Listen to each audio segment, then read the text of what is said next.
चलिए शुरू करते हैं। इसके अंदर के जो टॉपिक्स हैं वो आपके कुछ इस प्रकार हैं। मैटर, प्योर सब्सटेंसेस, मिक्सचर में दो तरह के होते हैं, heterogeneous, homogeneous mixture. Elements and compound का डिफरेंस भी आता है और उसके एग्जांपल भी हमें याद करने होते हैं। फिर सॉल्यूशन किसे कहते हैं, सॉल्यूशन भी डिफरेंट टाइप्स को होते हैं। उसके बाद ये सेपरेशन टेक्निक्स ही मेन है इस चैप्टर का। मतलब इस मैटर अराउंड अस प्योर में ये सेपरेशन टेक्निक्स के प्रिंसिपल और वर्क, मतलब ये इसका क्या प्रिंसिपल है, इवापोरेशन का प्रिंसिपल क्या है और इससे किस चीज़ को हम सेपरेट कर सकते हैं, इनका वर्किंग प्रिंसिपल क्या है, वर्क कैसे करते हैं ये। तो ये सारे मेथड्स हैं, evaporation, सेंट्रिफिकेशन, separating funnel, sublimation, chromatography, distillation, fractional distillation और क्रिस्टलाइजेशन। फिर ये भी है इसके अंदर फिजिकल और केमिकल चेंज, फिजिकल चेंज और केमिकल चेंज। तो एक एक करके पढ़ते हैं, एक एक करके पढ़ते हैं। सबसे पहला है कि मैटर कहें किसे। What do you mean by matter. Matter का मतलब क्या होता है, मैटर का मतलब क्या होता है ये हमने पहले चैप्टर में पढ़ा भी था कि मैटर होने के लिए हमें दो चीज़ चाहिए। एक तो वो स्पेस घेर रहा हो और उसके अंदर मास हो। स्पेस घेर रहा हो मतलब वॉल्यूम हो, स्पेस घेरने का मतलब तो वॉल्यूम हो गया, और मास हो यानी एक ऐसी चीज़ जिसके अंदर वॉल्यूम हो और मास हो उसे हम मैटर कहते हैं। वॉल्यूम हो और मास हो उसे हम मैटर कहते हैं। जैसे जैसे क्लाउड भी एक मैटर है, ये जो लाइन है ये भी एक मैटर है, ये ट्री भी एक मैटर है, और ये बलून, ये जो बलून है ये भी एक मैटर है। बलून कैसे मैटर हो सकता है, बलून कैसे मैटर हो सकता है, क्या इसमें मास है? यस। मास है। कैसे एक्सपेरिमेंटली प्रूव किया गया होगा कि हाँ इसके अंदर मास है, कैसे एक्सपेरिमेंटली प्रूव किया गया होगा इसके अंदर मास है, मैटर।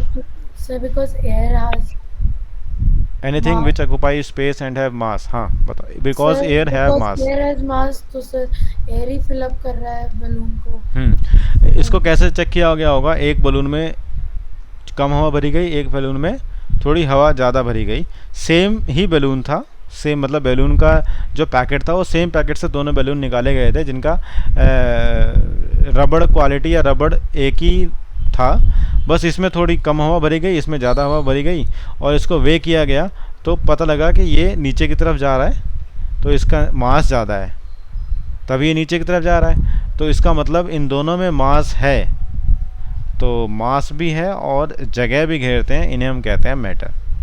मास भी है और जगह भी घेरते हैं, इन्हें हम कहते हैं मैटर। ओके, अगली चीज़ है is matter around us pure में। मैटर प्योर का मतलब क्या है, what do mean by pure, और प्योरिटी की ज़रूरत क्या है।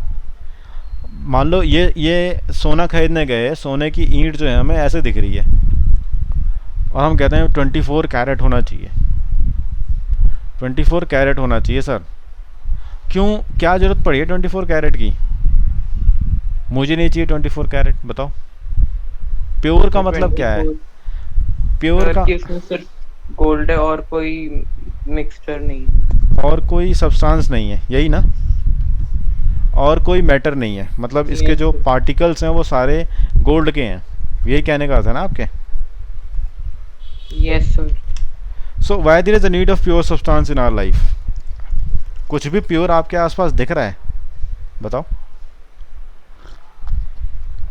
No sir.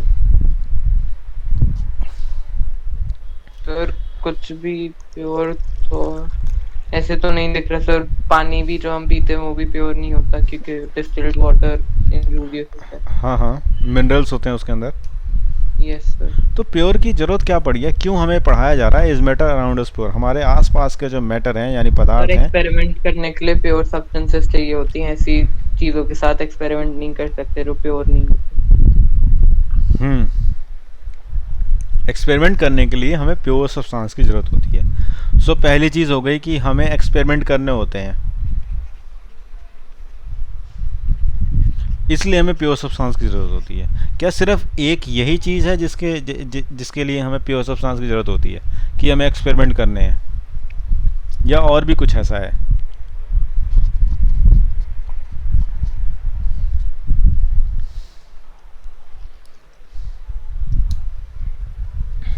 बताइए।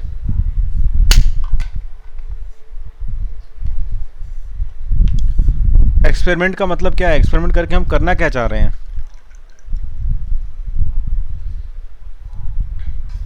यस, सर उसकी प्रॉपर्टीज फाइंड आउट करना चाह रहे हैं। एक्सपेरिमेंट करके हम प्रॉपर्टी फाइंड आउट करना चाह रहे हैं। ओके, और इन प्रॉपर्टी से हम क्या कर रहे हैं? दो सब्सटेंस को मिला रहे हैं, दो तीन सब्सटेंसेस को मिलाकर एक चीज़ बना रहे हैं, एक चीज़ बना रहे हैं, और जिसे हम कहते हैं, एक शुद्ध भाषा में कहते हैं मेडिसिन। शुद्ध भाषा में हम उसे कहते हैं मेडिसिन, कि मेडिसिन बना रहे हैं। और इसीलिए तो हमें प्योर की ज़रूरत पड़ती है। भाई कोई चीज़ हम बना रहे हैं तो हम क्या चाहते हैं?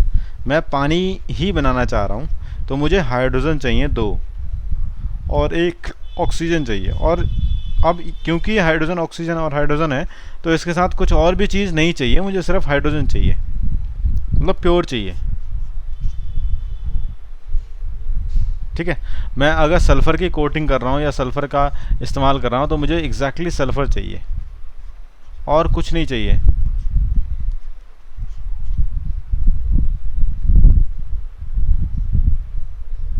ठीक है, इसीलिए प्योरिटी की ज़रूरत होती है, इसीलिए प्योरिटी की ज़रूरत होती है, और इसीलिए हमें पढ़ाया जा रहा है। So pure substance made up of only one kind of particles, एक ही टाइप के पार्टिकल से बने हुए चीज़ों को हम प्योर सब्सटेंस कहते हैं।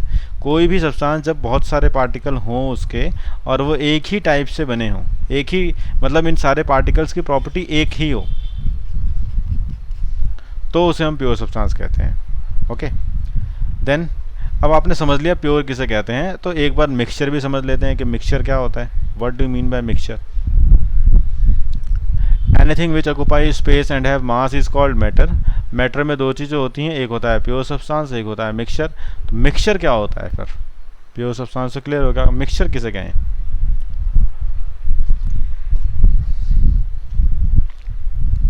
मिक्सचर में आप खुद ही देख रहे हो कि ये दो चीज़ें मिलाई जा रही हैं आपस में, ये दो चीज़ें मिलाई जा रही हैं आपस में। Made up of more than one kind of particles, जहाँ भी एक टाइप से दूसरे टाइप के पार्टिकल्स होंगे उसे हम कहेंगे मिक्सचर। जहाँ भी दो अलग अलग पार्टिकल्स टाइप के पार्टिकल्स होंगे वहाँ मिक्सचर कहेंगे। अब आप खुद बताओ कि ये लिखा है मैंने H2, ये लिखा है O2, ये लिखा है S8 और यहाँ लिखा है H2SO4। कौन सा मिक्सचर है? कौन सा मिक्सचर है? कौन सा प्योर है? बताना।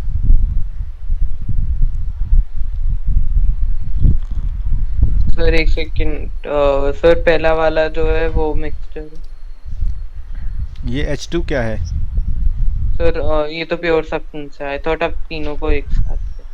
सर H2SO4 तो कंपाउंड हुआ ना?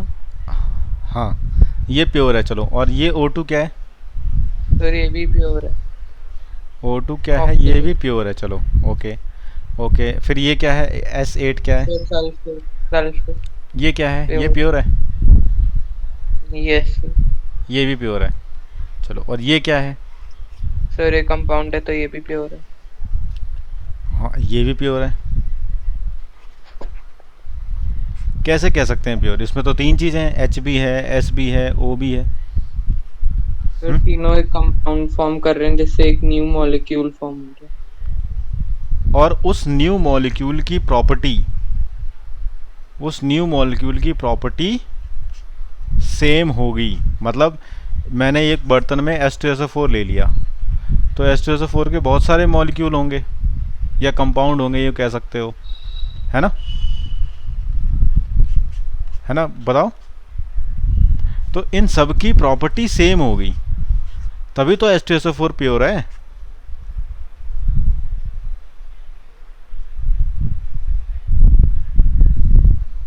तभी तो H2SO4 प्योर है।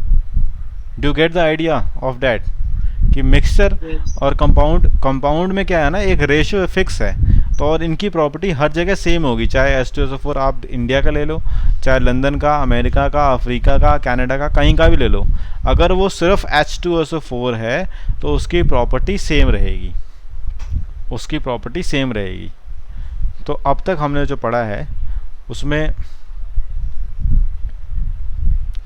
हमने क्या क्या पढ़ा है? उसमें पढ़ा है मैटर प्योर सब्सटेंस और मैटर मिक्सचर। ठीक है। अब इसके आगे पढ़ते हैं। इसके आगे क्या दे रखा है देखो, मैटर जो स्पेस घेरते हैं और मास होता है। प्योर सब्सटेंस जो एक ही काइंड ऑफ पार्टिकल से बने होते हैं, उनमें कोई इम्प्योरिटी नहीं होती। मिक्सचर जो एक या मतलब दो या दो से अधिक काइंड ऑफ पार्टिकल से बने होते हैं। इसमें एलिमेंट आ गया, इसमें कंपाउंड आ गया, इसमें एलिमेंट आ गया, इसमें कंपाउंड हो गया। एलिमेंट में एग्जांपल लिख दिया मैंने, hydrogen, oxygen, helium, nitrogen. Compound में H2SO4, H2O, CO2, O3, ये कंपाउंड हो गया। ये फिर O3 ओजोन होता है। हाँ, O3 ओजोन होता है। ओके। S8 क्या है, कंपाउंड है या मॉलिक्यूल है, बताओ। What is S8? S8 क्या है, S8 क्या है? तो कंपाउंड है।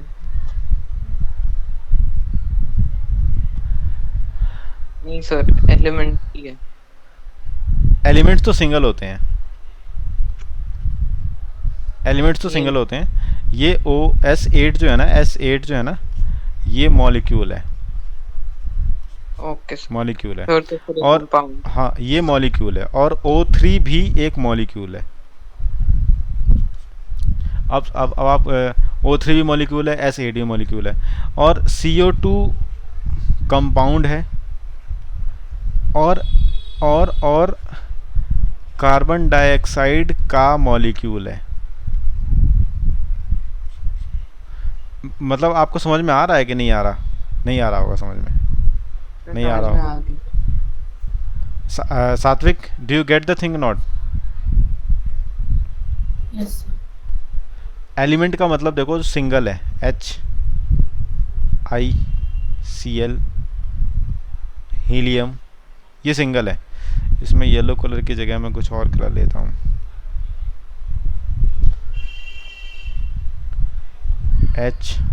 HiCl, ब्रोमीन, He जो सिंगल है, ठीक है। कंपाउंड दो तरीके से हो सकते हैं, जिसमें एक तो ऐसा हो सकता है,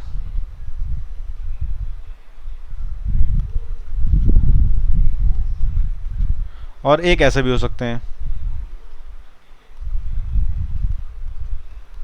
सर O2 तो एलिमेंट है ना, कंपाउंड तो नहीं है O2।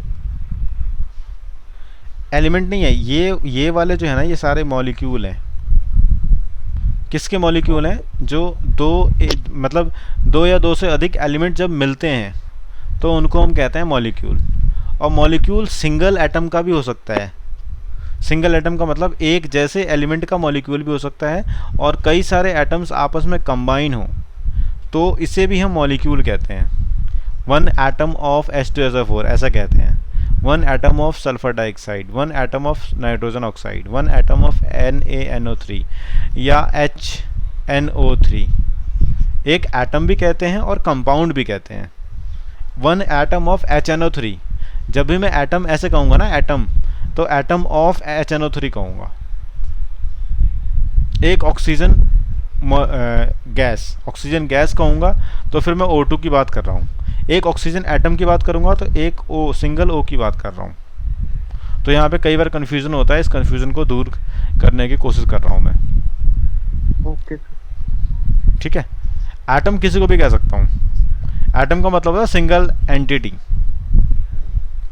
सिंगल एंटिटी है। मैंने कहा H2SO4 का एटम है सर ये, तो ये सिंगल ही तो है। इसको जैसे ही ब्रेक करूँगा तो H2SO4 का एटम कहाँ रहा? वो तो ब्रेक हो गया, पार्टिकल्स में ब्रेक हो गया। तो H2SO4 का एटम है ये।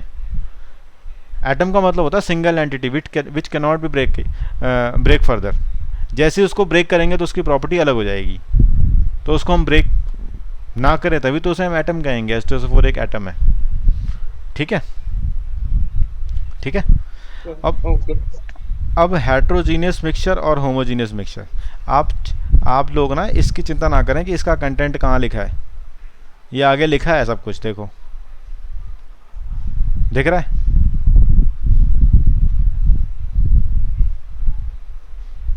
दिख रहा है, समझ में आ रहा है? Yes sir. हाँ, तो ये लिखा हुआ है, इसे समझना ज़्यादा ज़रूरी है।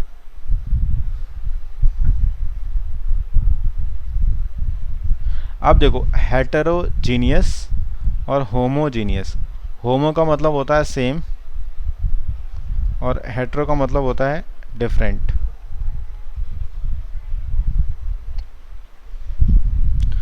होमो का मतलब होता है सेम और हेटेरो का मतलब होता है डिफरेंट। ऐसे मिक्सचर जो सेम रहें, सेम का मतलब है कि एक ग्लास में मैंने ग्लास ऑफ वाटर में मैंने नमक मिलाया, तो नमक के पार्टिकल थोड़ी देर के बाद जब इसको मैं ग्लास रॉड से स्टर कर दूंगा तो नमक के पार्टिकल पूरे पानी के अंदर इक्वली डिस्ट्रीब्यूट हो जाएंगे। जब वो इक्वली डिस्ट्रीब्यूट हो जाएंगे तो इस कॉर्नर से भी अगर मैं निकाल के चखूँ तो इस कॉर्नर पे भी नमक का टेस्ट उतना ही आएगा, इस कॉर्नर पे भी नमक का टेस्ट उतना ही आएगा, इस कॉर्नर पे भी नमक का टेस्ट उतना आएगा। इसलिए कहते हैं होमो। एक ऐसा मिक्सचर जो सेम रहे थ्रू आउट द बाउंड्री, अपनी बाउंड्री में ये सेम रहे, तो उसको कहते हैं homogeneous mixture. Through out the boundary ये सेम रहे, उसे हम कहते हैं होमोजीनियस मिक्सचर। एक ऐसा मिक्सचर जो through out the boundary same ना रहे, तो सेम ना रहे के लिए ये मैंने बनाया ऐसे। और कोई चीज़ मान लो रेत लिया मैंने, रेत को ऐसे डाल दिया इसके अंदर और इसको ग्लास रॉड से घोल दिया, तो क्या होगा, पहले तो ये हर जगह इक्वली होगा, लेकिन थोड़ी देर के बाद ये सेटल होने लग जाएगा, नीचे बैठ जाएगा। तो ऊपर पानी, जो सबसे ऊपर पानी होगा वो क्लियर होगा, उसके नीचे धुंधला होगा और लास्ट में बिल्कुल रेत होगी। तो यहाँ पर क्या हो रहा है, हेट्रो मतलब इसका जो कॉम्पोजिशन है वो डिफरेंट है, ऊपर अलग है, नीचे अलग है और सबसे नीचे अलग है, तो इसे हम कहते हैं हेट्रोजीनियस मिक्सचर। ये मतलब है इसका, हेट्रोजीनियस मिक्सचर और होमोजीनियस मिक्सचर। इसके आगे हम एलिमेंट की बात करते हैं, क्योंकि सबसे पहले हमने यहाँ पढ़ा है एलिमेंट क्या होता है। तो सबसे पहले एलिमेंट के बारे में बात करते हैं कि एलिमेंट होता क्या है। Element cannot be broken into simpler substances. Element हर वो चीज़ होती है जिसको हम आगे ब्रेक ना कर सकें सिंपलर सब्सटेंसेस में। ये O2 जो है ना, ये एलिमेंट नहीं है, ये एटम है, क्योंकि इसको सिंपलर सब्सटेंसेस में ब्रेक कर सकते हैं। Do you get the thing कि एलिमेंट हम उसको कह रहे हैं जो सिंपलर सब्सटेंसेस में ब्रेक हो सकता है, जैसे गोल्ड, सिल्वर या हाइड्रोजन या ऑक्सीजन। अब इससे ज़्यादा इसको ब्रेक नहीं कर सकते सिंपलर सब्सटेंसेस में, ठीक है, इसलिए इसे हम कह रहे हैं एलिमेंट। और यहाँ पे मैंने लिख रखा है ये गोल्ड की ईंट है और ये सिल्वर की ईंट है। अब इसको हम फर्दर ब्रेक करेंगे तो क्या होगा, इसके ये क्या है, गोल्ड के मिलियंस एटम है, गोल्ड के एटम का मिलियंस होंगे, मतलब कई बार ये गोल्ड के एटम्स आपस में जुड़े होंगे तो ये ईंट बनी होगी। इसको ब्रेक करेंगे तो सिंपलर सब्सटेंस ये बनेगा। अब इसको आगे ब्रेक नहीं कर सकते, ओके। इसके बाद बात करते हैं कंपाउंड किसे कहें। कंपाउंड देखो, made from chemical bonding of 2 और more elements. Chemical bonding, H2O में केमिकल बॉन्डिंग होती है हाइड्रोजन की और ऑक्सीजन की, तब ये बन रहा है। ठीक ऐसे ही सोडियम क्लोराइड में भी केमिकल बॉन्डिंग हो रही है Na+ और Cl- की, तब ये बन रहा है। Na+ और Cl- की, तब ये बन रहा है, ठीक है, तब ये बन रहा है। तो एलिमेंट्स और कंपाउंड में बेसिक डिफरेंस ये है कि केमिकल बॉन्डिंग के साथ बन रहे हैं और यहाँ पर केमिकल बॉन्डिंग के साथ बन रहे हैं और ये सिंगल एंटिटी होती है।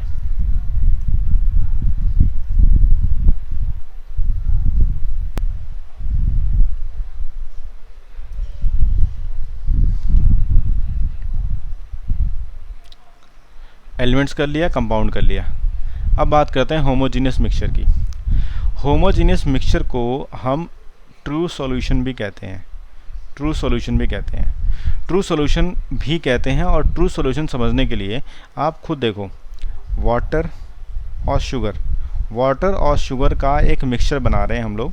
वाटर जो लिक्विड कंटेंट होता है, जिसके अंदर चीज़ों को घोला जाता है, उसे हम सॉल्वेंट कहते हैं। The thing which dissolve other thing, the thing which dissolve other thing is called solvent, or the thing which is dissolved in other thing is called solute। वह चीज़ जो अपने अंदर चीज़ों को घोलती है उसे हम सॉल्वेंट कहते हैं, वह चीज़ जो दूसरे के अंदर घुल जाती है उसे हम सॉल्यूट कहते हैं। और बेसिकली हम ये जानते हैं, सिंपल भाषा में कहते हैं कि सॉल्वेंट मतलब लिक्विड, सॉल्यूट मतलब सॉलिड, या सॉल्यूट मतलब लिक्विड भी हो सकता है, क्योंकि लिक्विड लिक्विड के अंदर भी घुल सकता है, सॉलिड लिक्विड के अंदर घुल सकता है, लेकिन सॉलिड के अंदर सॉलिड नहीं घुल सकता, सॉलिड के अंदर सॉलिड नहीं घुल सकता। लिक्विड के अंदर एयर भी घुल सकता है। ठीक है, ठीक ऐसे ही जब हमने इसको मिक्स किया, सॉल्वेंट और सॉल्यूट दोनों को मिक्स किया, तो यह बना शुगर सॉल्यूशन। अब देखो, शुगर सॉल्यूशन में मैंने इस कॉर्नर से उठाया पानी और चखा, या इस कॉर्नर से उठाया पानी और चखा, यहाँ से निकाला, कुछ ऐसा तरीका किया कि मैंने यहाँ से एक पिन होल करके सिर्फ यहाँ से पानी निकाला, 1 चम्मच, उसको चखा। तो यहाँ चाहे मैं कहीं से भी निकालूँ, चाहे इस कंडीशन में या इस कंडीशन में, चाहे इस कंडीशन में, तीनों ही कंडीशन में कहीं से भी निकालूँ, तो होगा क्या कि उनका जो टेस्ट है वो सेम ही आएगा। तो इसी वर्ड को हम कहते हैं यूनिफॉर्म कॉम्पोजिशन। यूनिफॉर्म कॉम्पोजिशन मतलब इस पार्टिकल की प्रॉपर्टी या फिर इस पार्टिकल की प्रॉपर्टी या फिर इस पार्टिकल की प्रॉपर्टी, हर जगह इसका कॉम्पोजिशन जो होता है वो सेम होता है। कहीं से भी ऐसा नहीं लगेगा कि इस बार यहाँ पे ट्रांसपेरेंट है और यहाँ पर वो ओपेक हो रहा है या डार्क हो रहा है, कहीं भी ऐसा नहीं लगेगा। अगर वाटर जो है इसमें कोई इम्प्योरिटी ना हो और शुगर में कोई इम्प्योरिटी ना हो। इम्प्योरिटी होगी तो जाहिर सी बात है कि वो इम्प्योरिटी उसमें प्रॉब्लम कॉज करेगी। ठीक है, तो होमोजीनियस मिक्सचर को कहते हैं ट्रू सॉल्यूशन, जिसका मतलब होता है uniform composition, substance completely mix हो जाते हैं। They exist in one state which have no visible boundary. इनकी कोई बाउंड्री देखने को नहीं मिलती। ऐसा बिल्कुल भी नहीं होगा कि यहाँ पर चीनी आपको अलग दिखेगा और पानी अलग आपको दिखेगा। ऐसा बिल्कुल भी नहीं होगा कि चीनी अलग दिखेगा, पानी अलग दिखेगा। और इसी को कह रहे हैं यूनिफॉर्म कंपोजिशन। मतलब हर जगह ये एक जैसा दिखेगा, एक बराबर दिखेगा, हर जगह एक जैसा एक बराबर दिखेगा।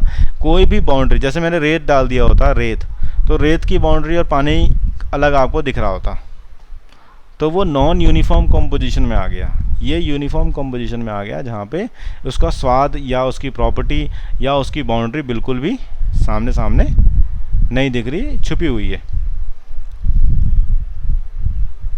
ठीक है, तो शुगर इन वाटर ले लो या फिर सॉल्ट इन वाटर ले लो, ठीक है, या फिर लेमन जूस ले लो, इसका भी कंपोजिशन एक बराबर रहता है हर जगह से। ऐसा नहीं है कि मैं पहले आया तो आपने ऊपर का पानी दिया तो उसमें नींबू की मात्रा ज़्यादा थी और नीचे का पानी बाद में कोई आया तो उसको दिया तो उसमें नींबू की मात्रा कम थी। ऐसा नहीं हो सकता। दोनों में एक बराबर नींबू की मात्रा होगा या नमक का मात्रा होगा, सारा कुछ ऐसे ही एक बराबर ही होगा, बिल्कुल अलग अलग नहीं होगा। तो इसे हम कहते हैं होमोजीनियस मिक्सचर। नेक्स्ट है हेट्रोजीनियस मिक्सचर। हेट्रोजीनियस मिक्सचर में यहाँ पर एक एग्जांपल बताया गया है कि हमने क्या किया कि डस्ट में कुछ आयरन के टुकड़े मिला दिए, आयरन फिलिंग्स मिला दी। अब यहाँ पर नॉन यूनिफॉर्म कंपोजिशन होता है। क्यों? क्योंकि जैसी आयरन फिलिंग्स मिलाने के बाद वो आयरन फिलिंग्स की बाउंड्री अलग है और डस्ट की बाउंड्री अलग है। आयरन फिलिंग्स की बाउंड्री अलग है और डस्ट की बाउंड्री अलग है। और ऐसा होने से क्या होगा, हम उसको हाथों से पिक भी कर सकते हैं। हम चाहे तो हाथों से पिक भी कर सकते हैं। टाइम हमें बहुत लगेगा ऐसा करने में, बट हम उसे पिक कर सकते हैं, अलग कर सकते हैं। तो हेट्रोजीनियस हेट्रोजीनियस मिक्सचर में नॉन यूनिफॉर्म कॉम्पोजिशन होता है, क्योंकि इसकी अपनी विजिबल बाउंड्री हमें दिखाई देती है, जिसको हमने एक मैग्नेट की सहायता से अलग कर लिया, पृथक कर लिया, सेपरेट कर लिया, अलग कर लिया, पृथक कर लिया और सेपरेट कर लिया, अलग कर लिया, पृथक कर लिया और हमने इसे सेपरेट कर लिया। तो अभी तक की क्लास में हमने जो पढ़ा है वो पढ़ा है कि मैटर जो स्पेस घेरते हैं यानी वॉल्यूम होता है और मास होता है। इसके बाद हमने ये पढ़ा कि मैटर में प्योर सब्सटेंसेस होते हैं, जिनका मतलब होता है कि वो एक ही काइंड ऑफ पार्टिकल से बने हुए होते हैं। मैटर में मिक्सचर भी होते हैं, मैटर मिक्सचर भी हो सकता है जो 2 या 2 से अधिक काइंड ऑफ पार्टिकल से बना होता है। उसके बाद मैटर को प्योर सब्सटेंस और मिक्सचर में डिवाइड किया गया है। प्योर सब्सटेंस में एलिमेंट होते हैं, कंपाउंड होते हैं, मिक्सचर में हेट्रोजीनियस मिक्सचर और होमोजीनियस मिक्सचर होते हैं। एलिमेंट्स वह चीज़ होती है जो सिंपलेस्ट सब्सटेंसेस में ऑलरेडी ब्रोक्ड है, उसको आगे फर्दर ब्रोक नहीं किया जा सकता, जैसे silver, gold, hydrogen, oxygen, nitrogen, chlorine, helium, जितने भी एलिमेंट्स हैं वो सारे आपके टेबल में यहाँ पे हैं। उसके बाद कंपाउंड्स उन्हें कहते हैं जो 2 या 2 से अधिक एलिमेंट से मिलके बने होते हैं, 2 या 2 से अधिक एलिमेंट से मिलके बने होते हैं। अगर केमिकली बन रहे हैं तो आपके सामने H2O, वाटर, सॉल्ट, ये सब आपको दिख रहा है। उसके बाद हमने पढ़ा होमोजीनियस मिक्सचर। होमोजीनियस मिक्सचर वह मिक्सचर होते हैं जिनकी कोई सेपरेट बाउंड्री नहीं दिखाई देती, मतलब इनका जो कॉम्पोजिशन है वो यूनिफॉर्म है, through out the solution uniform होता है। उसके बाद हमने ये पढ़ा कि होमोजीनियस मिक्सचर किसे कहते हैं, हेट्रोजीनियस मिक्सचर किसे कहते हैं। हेट्रोजीनियस मिक्सचर वह मिक्सचर होते हैं, एक ऐसा मिक्सचर जो 2 या 2 से अधिक सब्सटेंसेस से मिलके बना होता है और उनकी विजिबल बाउंड्री अलग अलग दिखाई देती है। मालूम पड़ जाता है कि ये 2 सब्सटेंस हैं, अलग अलग बने हुए हैं। ये चीज़ हमने अभी तक पढ़ी है। इसके आगे हम अगली क्लास में पढ़ेंगे।